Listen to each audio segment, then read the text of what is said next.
Алармантно е зголемен бројот на мозочни и срцеви удари во регионот. Секој ден во Штипската клиничка болница има по најмалку 2 нови итни случаи поврзани со сериозни кардиоваскуларни проблеми. Состојбата особено сериозна е во декември, кога пациенти со мозочни удари имало за околу 15% повеќе во однос на претходните 2 месеца.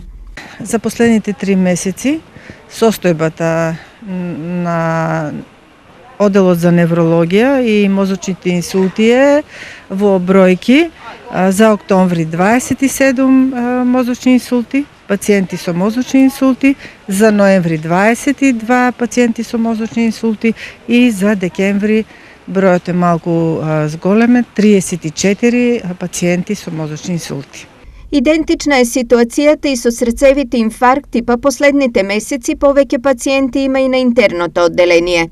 Можам да кажем дека има пораст поголем на кардиоваскуларните болести. Тоа го имаме, забележено како некој тренд, пораст на кардиоваскуларните болести.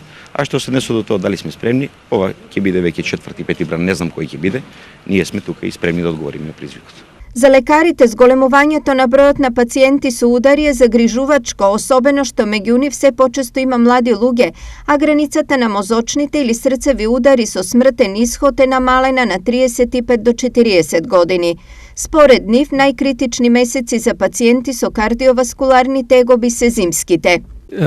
Ладното време и снегот донесуваат инцидентите заради големите студови, маглите, силните ветрови може да бидат ризик фактор. Често и преценувањето на состојбите и излегување нагло на студено време и некритички чистејќи снег, буткајќи коли кои застануваат се причини да во овие периоди има инциденти. Инаку, кардиоваскуларните заболувања и понатаму се причина број 1 за смртност во регионот, но и во државата. На нив отпаѓаат околу 60% од сите смртни случаи.